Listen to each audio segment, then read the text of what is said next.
Kata Nabi, anna yustajabu lidzalik, mustahil doanya bisa dikabulkan. Mustahil. Jadi bedanya orang beriman dengan orang yang belum beriman, mohon maaf, orang beriman itu menjadikan semua kebaikannya karena Allah. Dia bangun jalan karena Allah, dia bantu orang karena Allah, dia suguhi tamu karena Allah, dia merawat anak karena Allah. Itu ihsan namanya. Kalau cuma berbuat baik saja, jangankan Anda, non muslim pun bisa. Poinnya di situ. Jadi yang membedakan lillah, syahadatnya. Itu nomor satu. Nomor satu. Kalau sedekah itu nol, infak itu nol, bantu orang itu nol, masya Allah. Kalau cuma bikin nol, yang lain banyak. Ciputra bisa banyak bangun masjid, masya Allah. Yang lain ada yang bangun rumah ibadah, ada yang bangun tempat panti dan sebagainya. Tapi kalau tidak ada yang satu, nilainya nol. Ini poinnya. Jadi kita mengerjakan dengan ihsan, semua dikerjakan karena Allah Subhanahu wa taala. Antum kalau ada tamu mau datang, Anda bikin minuman. Minuman ini dibuat, Anda buat karena tamunya mau datang atau karena Allah? Ayo. Itu enggak mudah. Kalau cuma bikin minuman karena tamu mau datang, jangankan Anda, orang enggak beriman pun bisa mengerjakan itu. Kita mesti beda, kita itu ihsan. Ihsan, makannya karena Allah, minumnya karena Allah, berbuat baik karena Allah, itu ihsan. Tayyib.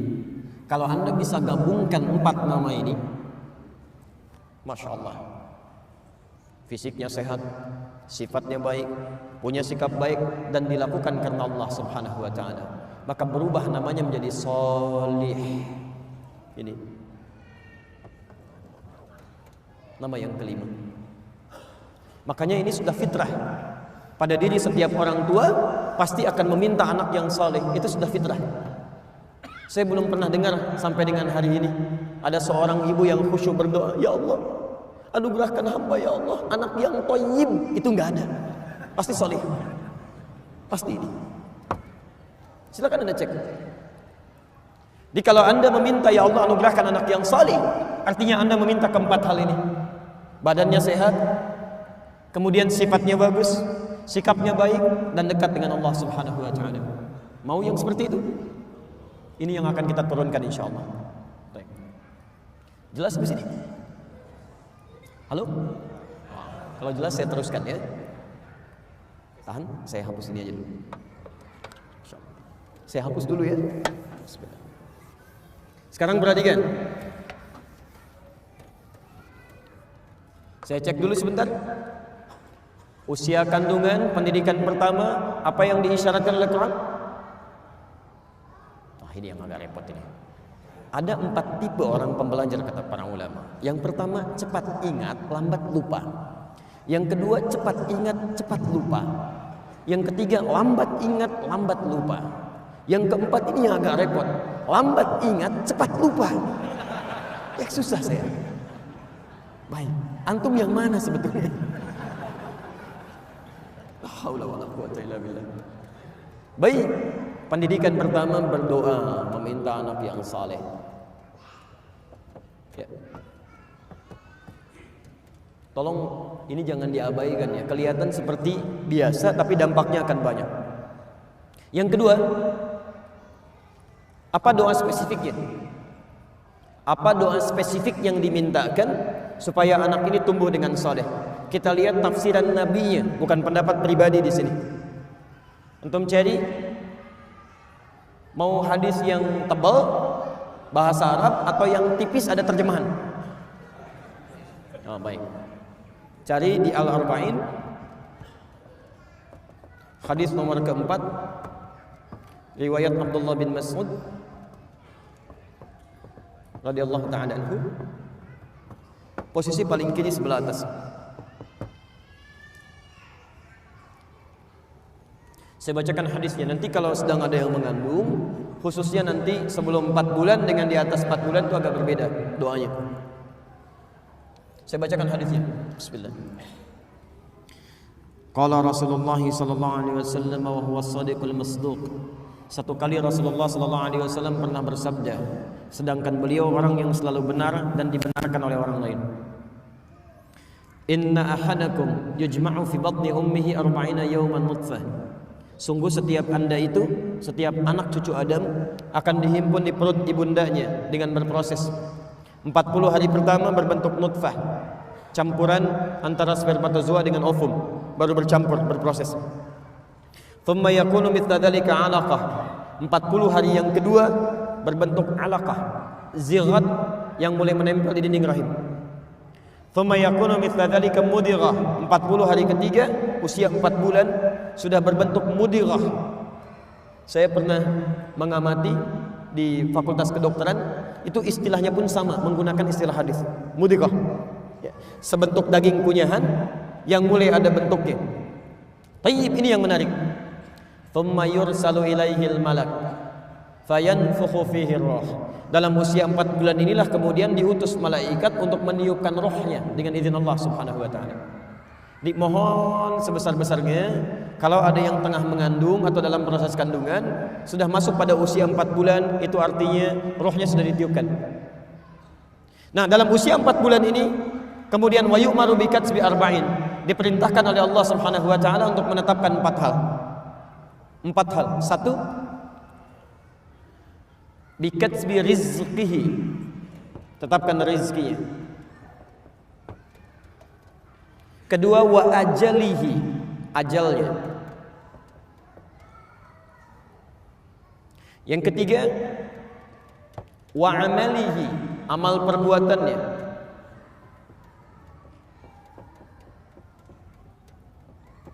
Dan yang keempat, as-sa'idun huwa am syaqiyun, apakah bahagia hidupnya atau dia nestapa, bahagia dan sengsaranya. Yang 2 pertama ini disebut dengan qadar, yang 2 terakhir disebut dengan takdir. Ini perbedaannya. Fokus. Kalau qadar itu artinya ketetapan Allah yang ditetapkan tanpa campur tangan makhluk dan tidak ada ikhtiar di situ. Pokoknya sudah begitu. Dari lahir sampai dengan meninggal, ikhtiar kita tidak akan merubah itu. Misal ajal. Ajal itu batas akhir kehidupan kita. Misal saya tarik dari 0 sampai 63 tahun misal. Ada yang sampai ajalnya 63 tahun. Ada yang sampai 60 tahun. Ada yang cuma 6 tahun. Ada yang cuma 3 tahun. Bahkan ada yang cuma 3 hari. Kalau sudah sampai di batas ajal ini, maka sudah selesai kehidupannya. Nggak bisa nambah, nggak bisa dikurangi. Quran surah 7 ayat 34. Idza jaa ajaluhum la yastakhiruna sa'ata wa la yastaqdimun. Kalau sampai di batas ini, maka tidak bisa dia memajukan atau dia mundurkan. Nah, ketetapan sampai meninggal ini itu tidak bisa dirubah oleh apapun, termasuk oleh doa. Di Anda berdoa sekhusyuk apapun tidak akan pernah menambah batas ajal Anda. Paham sampai sini? Baik. Yang ini disebut dengan takdir. Takdir itu ketetapan Allah yang dikukuhkan berdasar ikhtiar makhluk. Jadi ada ikhtiar di situ. Ada ikhtiar. Azan berkumandang, Allahu Akbar, Allahu Akbar. Anda bisa punya pilihan. Mau ke masjid menunaikan sholat atau teruskan melakukan aktivitas dunia. Itu ikhtiar Anda. Begitu Anda tetapkan mau ke masjid misalnya, menjemput hidayah Allah, Anda berangkat ke masjid, maka ditetapkan bagian pahalanya. Itu yang disebut dengan takdir. Tapi kalau Anda mengabaikan petunjuk Allah, lalu Anda mencari kebutuhan dunia, maka ditetapkan bagian dari konsekuensi dunianya. Bisa menjadi dosa, bahkan bisa menjadi bagian hukuman untuknya. Paham sampai sini? Itu yang disebut dengan takdir. Nah, mohon maaf, ini usia 4 bulan akan ditetapkan oleh Allah Subhanahu wa ta'ala. Bagaimana tentang qadarnya, termasuk juga dengan kemampuan untuk memilih takdirnya. Ini poinnya. Maka orang tua dalam fase kandungan saat anak usia 0 sampai 4 bulan itu, kalau sudah diketahui dia mulai mengandung, maka mohonkanlah kepada Allah Subhanahu wa ta'ala agar 4 hal ini ditetapkan oleh Allah dalam suasana yang baik. Minta suami istri, ya Allah, mohon ya Allah, Anugerahkan kepada anak hamba ya Allah, anak kami rizki terbaik dalam hidupnya. Jauhkan dari yang haram ya Allah, dekatkan dengan yang halal ya Allah. Teguhkan hatinya untuk menjemput yang halal dalam hidupnya, rizkinya.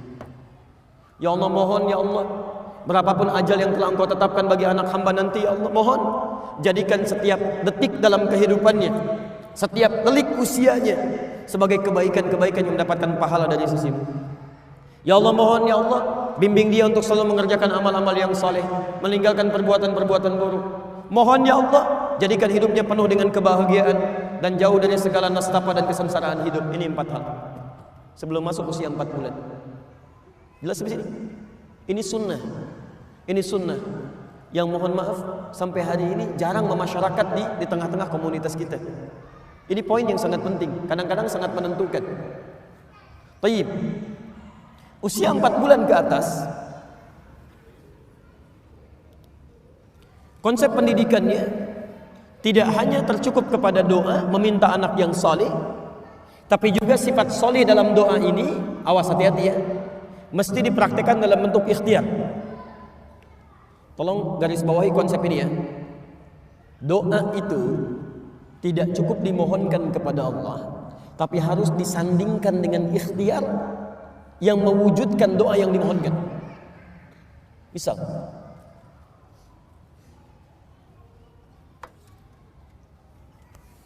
bapak ibu memohon kepada Allah supaya anaknya bisa rajin sholat, hafal Al-Quran, doanya bagus, tapi ikhtiarnya tidak sesuai dengan doanya. Maaf, Anda sekolahkan di tempat yang tidak pernah mengajarkan sholat, disekolahkan di tempat yang tidak pernah mengajarkan Quran, itu nggak nyambung namanya. Makanya orang tua dalam fase kandungan ini, ketika anaknya sudah mulai berkembang dalam kandungan, maka permohonan doa meminta anak yang soleh ini diiringi dengan ikhtiar orang tua. Apa diantaranya? Hadis riwayat Muslim, nomor hadis 1056. Kembali ke Al-Arba'in, nomor hadis yang ke-10, posisi paling kanan sebelah atas. Taib. Saya percepat saja pada kesimpulannya. 1, dimintakan oleh Nabi SAW di hadis ini supaya orang tua menjaga dirinya dari segala yang diharamkan oleh Allah Subhanahu wa taala. Awas, hati-hati. Segala yang masuk ke dalam perut Anda, kalau itu haram, maka pengaruhnya bukan cuma menjadi daging nanti, tapi menjadi sekat terkabulnya doa yang kita panjatkan kepada Allah. Saya beri ilustrasi begini. Ini apa? Jangan katakan wallahu a'lam. Ini gelas isinya air ya. Baik. Lihat sini, poin, fokus. Ini apa? Gelas isinya air, ada tutupnya ya, lebih jelas lah. Sekarang perhatikan. Kalau saya buka tutupnya, bisa nggak saya masukkan benda-benda lain? Spidol bisa? Aqua bisa? Taib. Sifat doa ketika dimohonkan kepada Allah, kata Al-Quran, doa itu tidak ada yang ditolak, semuanya akan dikabulkan. Setiap Anda mohonkan, demikian Allah akan kabulkan. Kalau tidak sekarang, besok. Kalau bukan besok, di masa yang akan datang, saat kita siap menerimanya. Konsepnya ada di Quran, surah kedua Al-Baqarah, ayat 186, posisi paling kiri sebelah bawah. Wa idza sa'alaka 'ibadi 'anni fa inni qarib ujibu da'watad da'i idza da'an. Kalau hambaku mencari-cari aku, bertanya padamu Muhammad untuk mencariku, katakan padanya aku sangat dekat. Dan jika dia bermohon kepadaku, pasti aku akan kabulkan. Di sifat doa itu kalau dimohonkan pasti dijawab. Sekarang yang jadi masalah, ada seseorang yang Nabi kisahkan, yutilus safar, thumma dzakara rajulan. Nabi mengisahkan seorang laki-laki, yutilus safar, menempuh perjalanan yang panjang, asy'atha aghbara, sampai penampilannya berantakan, yamuddu yadayhi ilas sama, mengangkat tangannya ke langit. Maaf Bapak dan Ibu, tolong garis bawahi ini ya. Seorang yang menempuh perjalanan panjang itu diantara kemuliaannya mempercepat terkabulnya doa. Anda berdoa mengangkat tangan begini ke langit, itu termasuk mempercepat terkabulnya doa. Itu ada di Abu Daud, nomor hadis 1488 sampai 1490. Dan cara mengangkatnya bukan terpisah begini. tapi mendekat seperti ini. Mendekat. Ya, jadi ini redaksi riwayatnya mendekat bukan menjauh. Tayyib. Orang ini menempuh perjalanan panjang, mengangkat tangannya ke langit, kemudian dia bermohon dengan al-asmaul husna. Faqala ya Rabb, ya Rabb.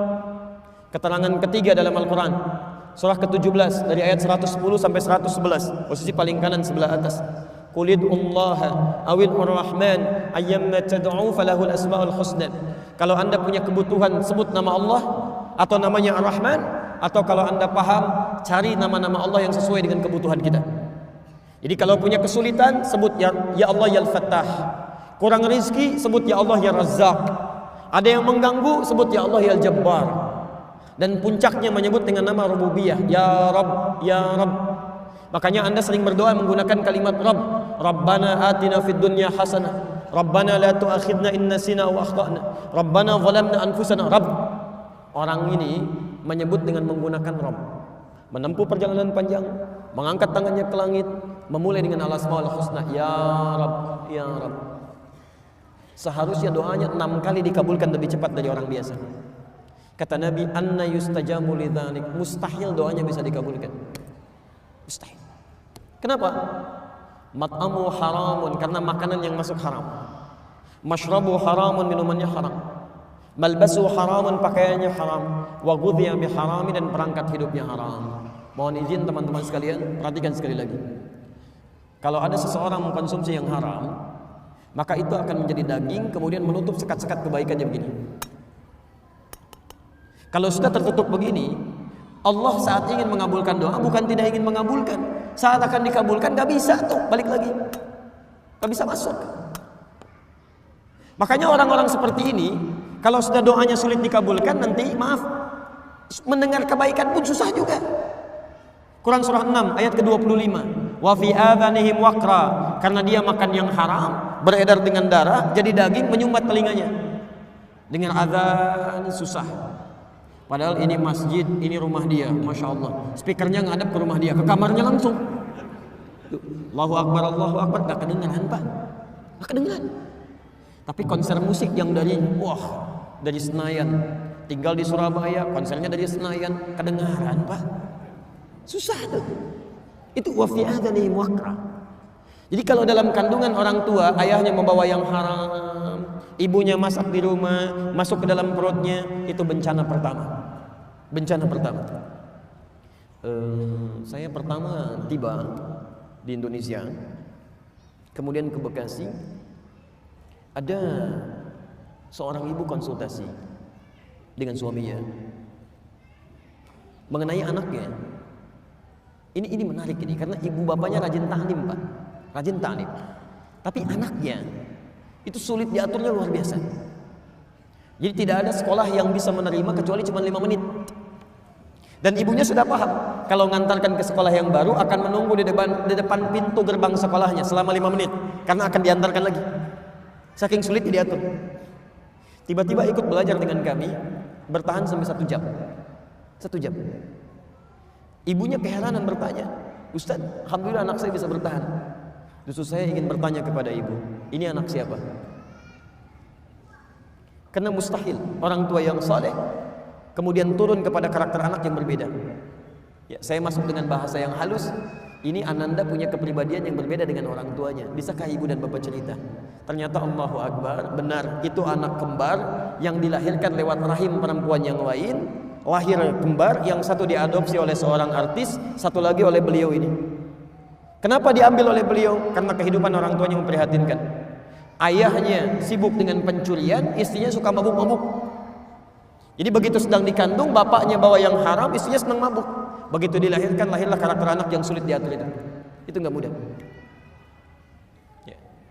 Bukan hiperaktif, tapi keluar dari batasan yang normal. Ya. Karena hati-hati, hiperaktif itu belum tentu jahat, belum tentu nakal, belum tentu tidak baik. Bahkan bisa jadi tanda pintar yang pertama.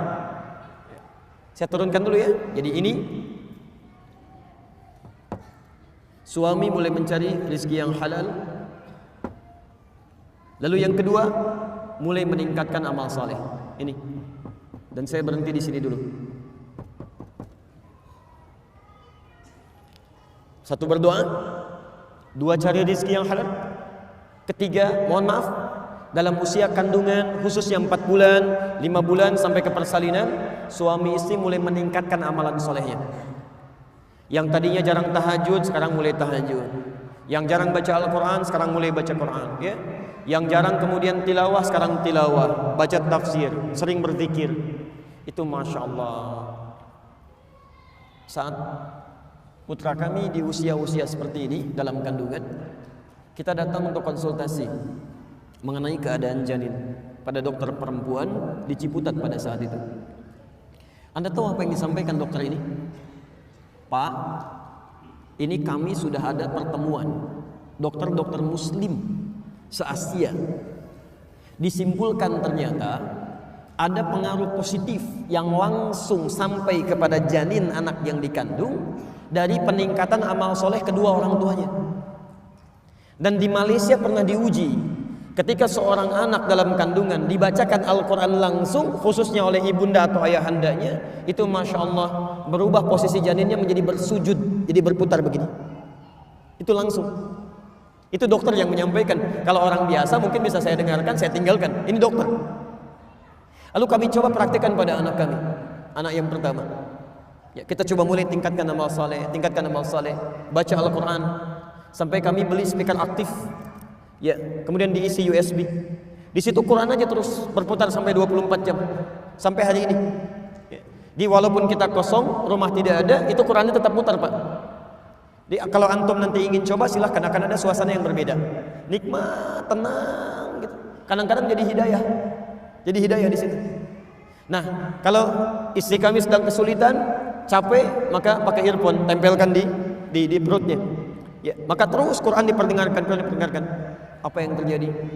Begitu anak ini dilahirkan, kemudian mulai berkembang, usia 1 bulan, 2 bulan. Satu kali saya pulang ke rumah, ya sudah cukup agak malam, ya setelah berdakwah, Quran masih berputar. Anak ini nangis tidak berhenti, Pak, Bu, tidak berhenti. Saya tanyakan pada uminya, kenapa begini?